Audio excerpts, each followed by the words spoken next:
Amis du livre, bonsoir. Vous êtes bien au bon endroit, vous êtes bien sur RTI 1. Vous êtes bien au bon moment car vous suivez votre magazine littéraire au fil des pages. Ici, on parle de tout ce qui fait bouger la sphère littéraire en Côte d'Ivoire. Sorties d'ouvrages, entretiens avec des auteurs, conférences littéraires. En tout cas, on a à cœur de vous faire découvrir ce qui fait bouillonner tout l'espace littéraire ivoirien. Aujourd'hui, on reçoit un auteur qui a décidé de donner dans le fantastique. C'est un genre qui n'est pas très souvent exploité par nos auteurs ivoiriens. Il nous dira pourquoi il a choisi ce style. Monsieur Charles Pémon, bonsoir. Bonsoir, Eva. Vous allez bien, j'espère? Je vais très bien, merci. Et vous-même? À la grâce de Dieu, ça va. Diablesque, le manuscrit censuré. C'est l'œuvre dont on parlera aujourd'hui, qu'on va décrypter. En fait, c'est un recueil de nouvelles fantastiques. Tout à fait. Un recueil de 15 nouvelles fantastiques écrites en un temps où l'imagination est bien ébranlée, c'est-à-dire au temps de l'adolescence. Ce sont des textes qui ont été écrits entre ma classe de seconde et ma classe de terminale. Donc j'étais adolescent et j'avais découvert le genre fantastique en lisant des auteurs expatriés. Et j'ai voulu l'expérimenter par ces nouvelles. Et je pense que le résultat, il est là. J'espère que vous avez aimé. On en parlera dans quelques instants. Pour l'heure, la première rubrique de l'émission, c'est le JT littéraire. Et on retrouve Renaud Kobia, qui était au meeting international du livre et des arts associés, le MILA. On regarde.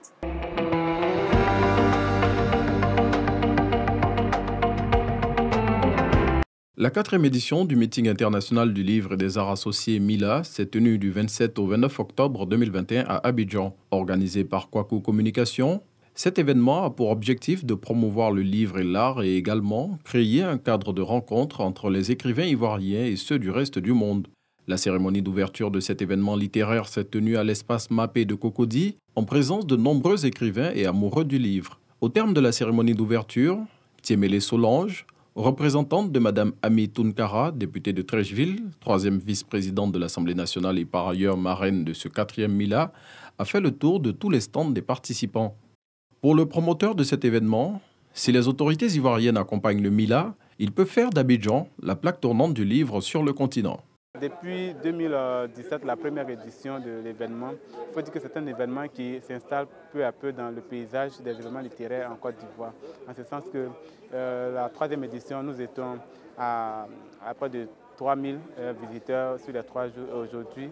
Avec la première journée déjà, nous voyons que nous pouvons déjà dépasser la barre des 5000 visiteurs. Donc c'est un événement qui avance et c'est vraiment le lieu d'inviter les autorités à nous soutenir parce qu'un tel événement, une telle vision, il faut forcément l'accompagnement des pouvoirs publics. Et donc je voudrais vraiment solliciter l'appui du ministère de la Culture et des Arts et de l'industrie du spectacle à nous aider afin de véritablement faire d'Abidjan une plateforme dédiée à la littérature et aux autres arts. Merci. De nombreux écrivains tant de la Côte d'Ivoire que d'ailleurs ont pris part à cette activité.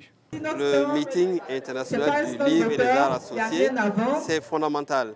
Parce que, en fait, c'est dans ce genre d'activité que les pouvoirs publics devraient s'investir de façon franche. De façon franche. Parce que le jeune, avec les petits moyens qu'il a, il fait venir des délégations d'au moins 4 pays africains. Gabon, Cameroun, Tchad, Guinée-Conakry. C'est un exemple. Je suis venue au MILA pour déjà faire connaître mes ouvrages et puis m'imprégner des réalités livresques locales. Dont, au demeurant, je suis là aussi pour parler aux jeunes de mon parcours littéraire. Pourquoi j'ai écrit? Parce que j'ai un parcours de vie assez anecdotique. On veut encourager les jeunes et les enfants à la lecture parce que nous disons qu'un enfant qui lit forcément sera un adulte demain qui est grand dans l'esprit. Donc on installe des micro-bibliothèques, les enfants peuvent venir emprunter des livres, ils le lisent et après quand ils le ramènent, on prend soin de vérifier si effectivement l'enfant a lu, est-ce qu'il a compris quelque chose. Il faut encourager tout ce qui fait la promotion du livre. Oui, je suis un écrivain, bon, pas à succès, mais j'ai quand même 3 œuvres et c'est important par rapport à Foi Saint-Sauveur qui en a 12, à Isaïe Biton Koulibaly, dont on ne peut pas compter le nombre d'œuvres. J'en ai 3 et je compte en faire à nouveau. Et ceux qui font la promotion des livres et de la littérature et de tout ce qui est art et de la culture méritent nos encouragements. Et c'est pour cela que c'est très important pour moi d'être là et que je vais continuer de les aider. Panel, concours de dictée, spectacle de slam ou encore remise de prix sont les différentes activités qui ont marqué cette 4e édition du Meeting international du livre et des arts associés. Merci à Renaud Kobia. On vous rappelle d'ailleurs que si vous avez un événement littéraire, sortie d'ouvrage, conférence de presse, café littéraire, il suffit juste de nous contacter. Nous nous ferons un plaisir d'en faire un compte rendu fidèle ici sur ce plateau.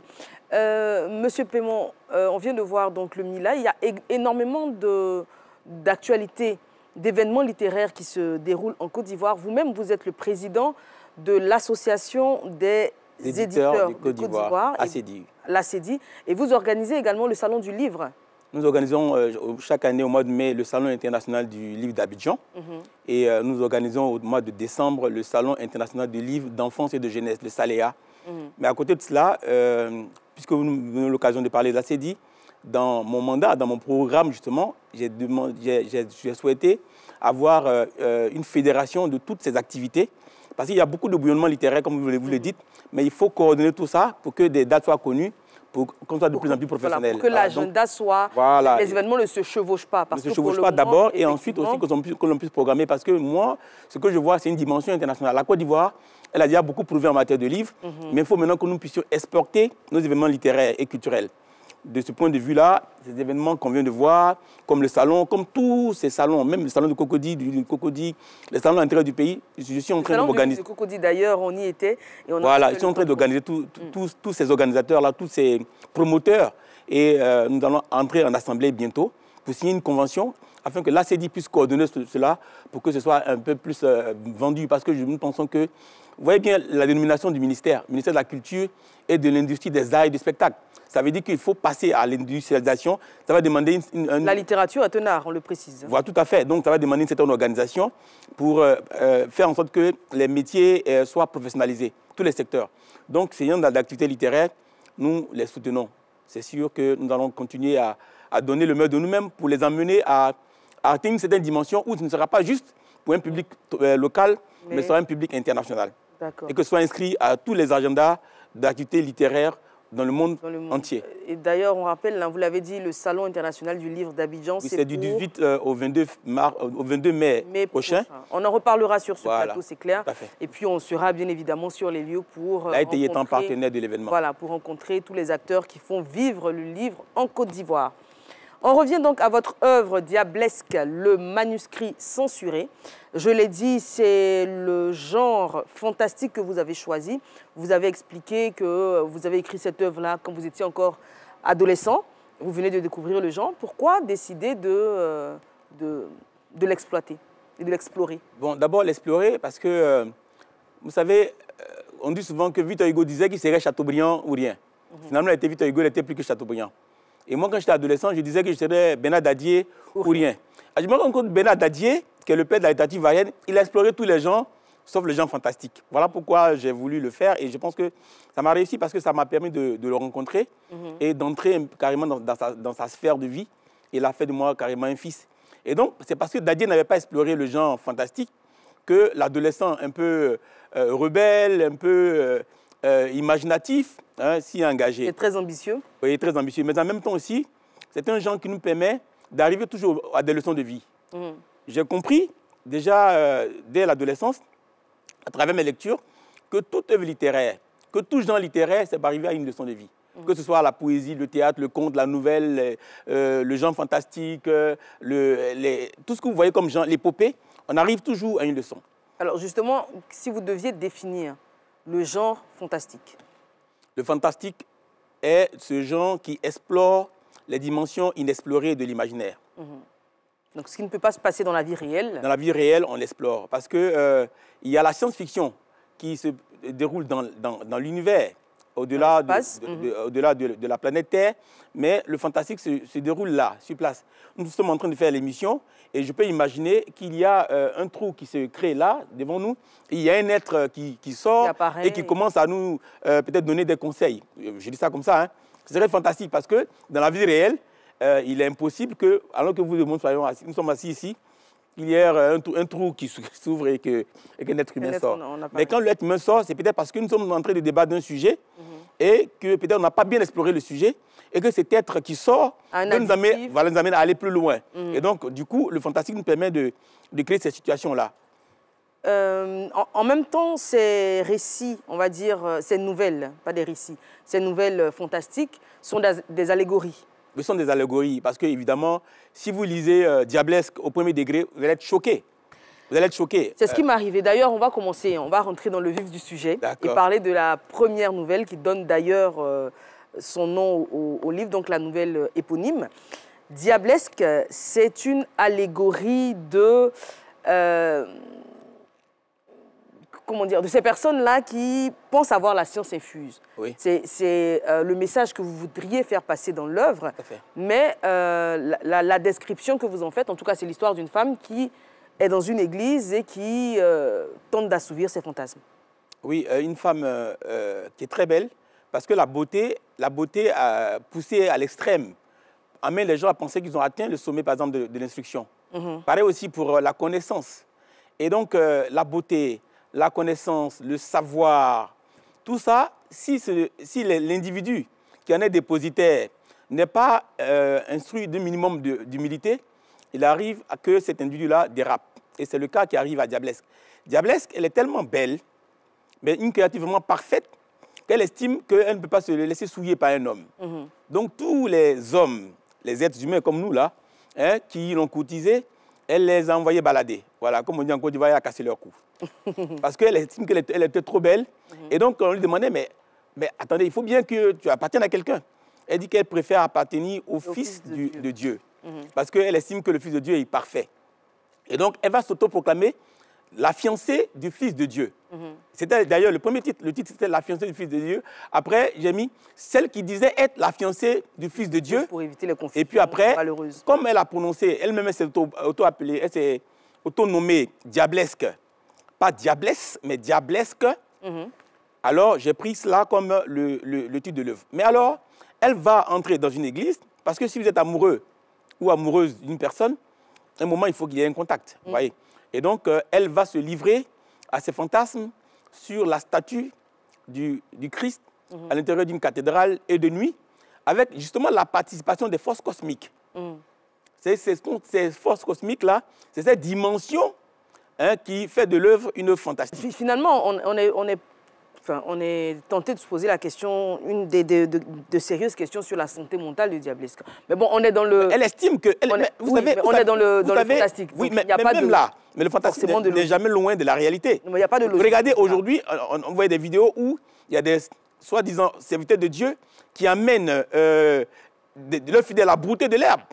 Ça, c'est une certaine interprétation des Écritures qui fait que les gens le font en pensant être des gens normaux. Moi, c'est pareil, je me pose la question sur la santé mentale. Ça n'empêche pas. Mais il faut dire que le travail de lavage du cerveau est fait de telle sorte que ces personnes croient agir normalement. Et quand vous dites qu'elles ne sont pas normales, elles estiment que c'est vous qui ne l'êtes pas. Tout à fait. Alors, on va passer à une autre nouvelle. On l'a dit, il y en a 15 dans l'œuvre. Oui, il y a 15 nouvelles. Oui. On va passer à Mémoire de plantes.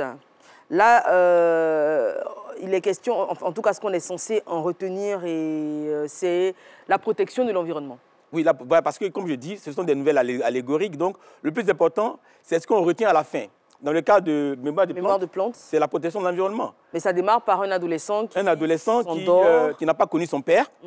Son père est décédé avant sa naissance et qui va en balade dans la nature. Comme moi-même, j'aimais aller en balade dans la nature, comme beaucoup d'enfants des zones rurales aiment aller en balade dans la nature, et qui arrive sous un arbre, il est tellement fatigué qu'il va y dormir sa sieste. Et pendant son sommeil, il va faire un songe d'une jeune dame et d'un jeune homme qui s'amourachent, qui s'aiment, qui viennent sous cet arbre se faire des confidences et qui viennent là régulièrement. Et puis un jour, alors qu'ils y sont, il y a des soldats armés qui viennent et qui abattent l'individu. Qu'est-ce qui va se passer? Alors, ce rêve-là devient récurrent chez l'enfant? L'enfant, à partir de cette sieste, chaque fois qu'il va dormir, c'est le même rêve qui revient. Donc, le rêve devient tellement récurrent, comme Baudelaire parlait d'un rêve familier, qui revient de manière récurrente, qu'il a commencé à faire attention au visage qu'il voyait. Et se rend compte que la jeune dame qui est dans le rêve ressemble trait pour trait à sa mère. Et du coup, toute l'histoire qui se déroule se dit qu'il comprend que c'est la plante qui a vécu cette histoire et qui veut lui transmettre quelque chose sur lui-même, ses propres origines. Et donc, il va interroger sa mère, la conduire à cet espace, et la mère, arrivée à l'espace, à l'endroit précis où son fiancé a été abattu, elle va se jeter par terre, elle va commencer à pleurer. En décortiquant l'histoire, on se rend compte que ce jeune homme-là était un leader politique dans un régime tyrannique, au temps du parti unique, et ses positions dérangeaient tellement le pouvoir qu'il était recherché. Et donc, quand ils apprennent que l'amour le conduit souvent à un espace, avec les renseignements des tyrans, on arrive à mettre la main sur lui et à le tuer. Et la mémoire qui lui est restituée, qui est restituée à l'enfant, montre que les animaux, enfin là on est sur les plantes, montre que la nature elle-même, elle a des secrets pour nous. Alors que nous détruisons la nature. Nous attaquons à la nature sans compensation. Mémoire de plantes, donc c'est l'une des nouvelles que vous retrouverez dans cette œuvre, le manuscrit censuré. On revient dans quelques instants pour parler encore de quelques nouvelles avant de se séparer. Pour l'heure, je vous invite à regarder cette rubrique que vous aimez bien. Dis-moi ce que tu lis. Le principe, vous le connaissez. On a demandé à une personne publique de nous parler d'un livre qu'il lit en ce moment. On regarde.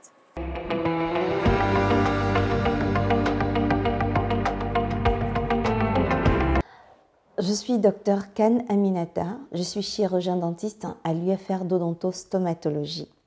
Le livre dont je vais vous parler s'intitule « Petit éloge de la responsabilité ». Il a été écrit par Sophie Chiche et Marc Samuel et paru aux éditions Nouveaux Horizons en 2008. Ce livre, je l'ai lu en 2009, j'étais alors étudiante et il a profondément changé mon rapport à la vie, à la responsabilité. Il y a une phrase qu'on peut lire à la page 23 et qui dit « Dans une avalanche, aucun flocon de neige ne se sent responsable ». Pourquoi ce livre a changé mon rapport à la responsabilité? Parce qu'il a parlé d'une boucle de la victimisation et d'une autre boucle qui est celle de la responsabilité. Face à une situation, nous avons tendance à jouer les victimes. C'est la situation la plus confortable qui soit, qui veut que nous nions la situation, que nous tentons d'accuser d'autres personnes, que nous tentons de nous justifier, que nous nous dérobions de sorte à ne pas assumer notre part de responsabilité. À côté de cela, il y a la boucle de la responsabilité qui veut que nous reconnaissions le problème existant, que nous l'approprions, que nous passions à l'action, bien sûr, en prenant le temps de pardonner. Parce qu'il peut arriver qu'on ait envie de pardonner sans pouvoir y parvenir. Donc ce livre a été pour moi une véritable bouffée d'oxygène qui a impacté ma vie à tous les niveaux, au niveau personnel, au niveau professionnel et au niveau également social dans mes entreprises. Lorsque je suis face à une situation, face à un problème, déjà mon regard sur le problème est que ce n'est pas un problème, c'est une opportunité de faire mieux. L'autre chose, assumer ma part de responsabilité, ce n'est en rien être coupable de la situation. Ce n'est pas en allant chercher des coupables que je vais résoudre le problème. La situation est là. Qu'est-ce que je fais pour l'améliorer? Qu'est-ce que je fais pour m'en sortir? Donc, j'assume ma part de responsabilité. C'est donc un livre que j'invite chacun et chacune à lire parce que, comme les auteurs le disent, il s'agit de prendre sa vie en main et d'accomplir ce qui compte vraiment pour soi. Et de sorte que nous arrivions au soir de notre vie en ayant beaucoup de fierté de ce que nous avons accompli, car c'est ce qui compte au final. Merci à toutes les personnalités qui se prêtent gentiment au jeu de « Dis-moi ce que tu lis ». On est de retour sur notre plateau avec notre invité, M. Charles Pémont, avec qui on parle de Diablesque, le manuscrit censuré. C'est donc un recueil de 15 nouvelles fantastiques. On en a décortiqué déjà 2. On va passer à une 3e, notamment Les masques de mon enfance, par exemple. Oui. Alors, les masques de mon enfance, c'est également une allégorie. Oui, tout à fait. Qui nous invite donc à nous interroger sur notre culture, qui est finalement notre identité, notre patrimoine, la culture africaine. Tout à fait. Et donc, toujours, le décor est planté. Donc, dans les masques de mon enfance, on est à l'accueil d'une visite d'un chef d'État étranger. Et à l'époque, en tout cas, je ne sais pas si ça continue, mais à l'époque du Parti unique, on rassemblait les masques et les danses de la région.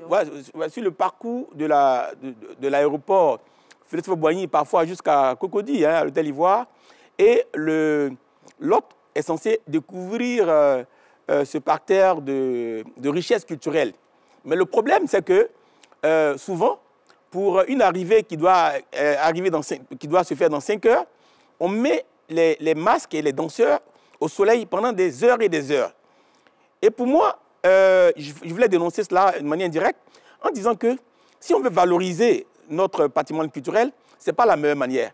Parce qu'en le faisant, non seulement on en rabaisse la valeur, mais en plus, on arrive à ce que j'appelle une folklorisation de la culture. Alors que la culture ne doit pas être folklorisée. Pour moi, le plus important, ce serait que, lors de marques là, on puisse choisir des régions où ils puissent se rendre pour que dans le milieu naturel, ils puissent connaître ces richesses culturelles. Alors, le fantastique arrive à quel moment? Au moment où le jeune garçon, le narrateur, arrive au stand du masque Goli.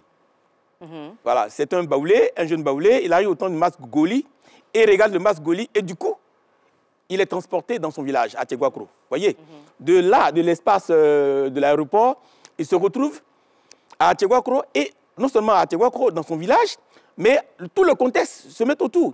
C'est-à-dire le contexte dans lequel le masque sort. Les masques ne sortent pas à n'importe quelle occasion. C'est à l'occasion, justement, des obsèques d'un grand homme de chez eux. Et le masque est porté par un de ses oncles, qui était le plus grand danseur de Goli de la région. Et donc, lui, du coup, il retrouve le parfum du village, il retrouve également cette richesse culturelle qui fait de lui l'Africain qu'il est, au-delà de la modernité. Mais ça se passe longtemps avant. Du coup, cette projection dans le passé finit toujours par une note de déception parce que cet oncle qu'il admirait tant, qui était le plus grand danseur de Goli et qui portait le masque, son masque réel va tomber parce que c'était un violeur. Et il a violé sa petite sœur. Et donc, du coup, vous voyez, on joue sur le langage du masque, le masque réel que l'on porte. Le porteur de masque. Voilà, que l'on porte, mais également les masques que nous portons chaque jour dans la vie réelle. Nous portons tous des masques. Exactement. Parce que nous sommes dans un univers d'hypocrisie. Qui fait que nous portons des masques. Veut montrer et ce qu'on veut que les autres retiennent de nous. On rappelle que cette œuvre a été écrite quand vous aviez 17 à 18 ans. Donc voilà, c'est situé dans le temps. Effectivement, on ne pouvait plus sortir de masque sur le parcours de l'aéroport. Pardon, quand il y a des hôtes de marque en Côte d'Ivoire. Donc il faut bien situer les choses dans le temps. Pour parler toujours donc, de ces masques qu'on porte, et on va parler d'une autre nouvelle, donc la zone d'ombre. Oui, la zone d'ombre. Fait également appel donc à ces doubles personnalités, tout à fait. Aux masques, pardon, aux visages qu'on présente aux autres et qui ne sont toujours pas les nôtres. Tout à fait. Là c'est l'histoire de deux personnalités. Une personnalité universitaire, très connue, très célèbre, mais une personnalité imaginaire. Je rappelle que chaque histoire est imaginaire. Aucune histoire n'est réelle. Voilà, Et ce grand professeur d'université, émérite, reconnu, adoré, etc., il se trouve que... Il abuse également. Il abuse de sa propre fille. Voilà, c'est un père incestueux. Et il menace la petite pour ne pas qu'elle parle. Mais au-delà de ça, lorsque l'affaire est sue par la famille essaie de cacher. Jusqu'à ce qu'un journaliste observe qu'il y a des changements au niveau familial et que cela soit porté à la connaissance du grand public.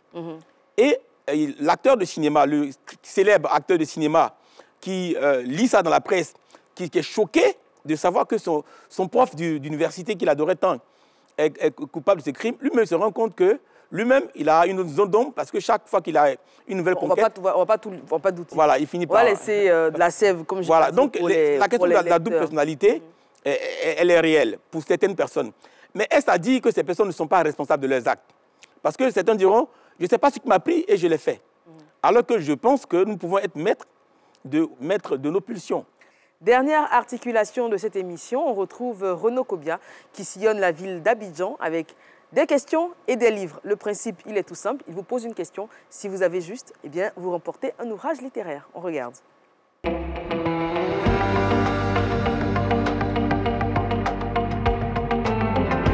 Coucou Eva, nous sommes aujourd'hui dans la commune d'Adjamé, la cité commerciale du district d'Abidjan. Vous voyez la mairie d'Adjamé derrière nous.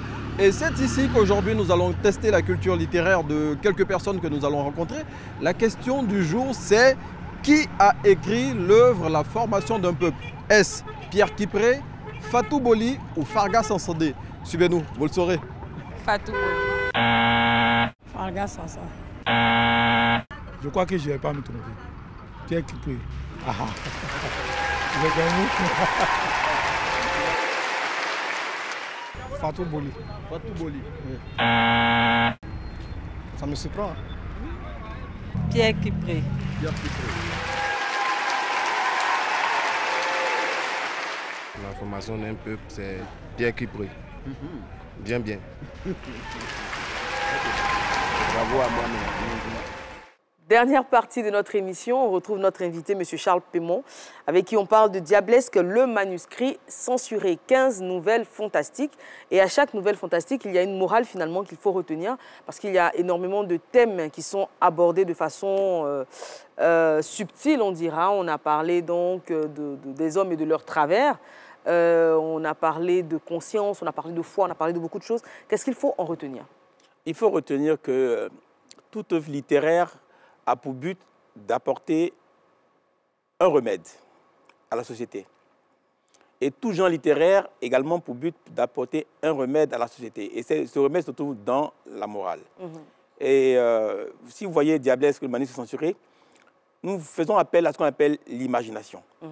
L'imagination, au-delà de ces histoires que l'on raconte, l'humanité a besoin d'imagination pour se projeter. Très bien. Je vais vous étonner, mais j'avais à peine 12 ans. J'avais à peine 12 ans. Quand je me disais, mais quand on appelait à l'époque, c'est vraiment très ancienne, on vous appelle, et puis on dit, bon, il va rappeler à 14h ou à 15h, vous êtes à côté du téléphone, et vous attendez que 14h arrive. Et je me disais, mais est-ce qu'on pouvait imaginer un téléphone, qu'on puisse se promener partout avec ça? Et ça, j'avais à peine 12 ans, vous vous rappelez? Donc, l'humanité a besoin d'imagination pour progresser. Mais tout ce qui nous vient à l'esprit n'est plus tout ce qui vient à l'esprit n'est pas non plus ce qu'on doit réaliser. Donc, il y a certaines choses qui nous viennent à l'esprit qui, en les réalisant, peuvent causer du tort. Voyez. Voilà. Donc, merci beaucoup, M. Pémont. Merci à vous, très chers téléspectateurs, pour votre fidélité. C'est toujours un plaisir de vous retrouver sur RTI 1 pour parler littérature. Cette émission a été réalisée par Jacques Brou et Laria Scobon. On se donne rendez-vous dans 2 semaines sur la même antenne. À très vite.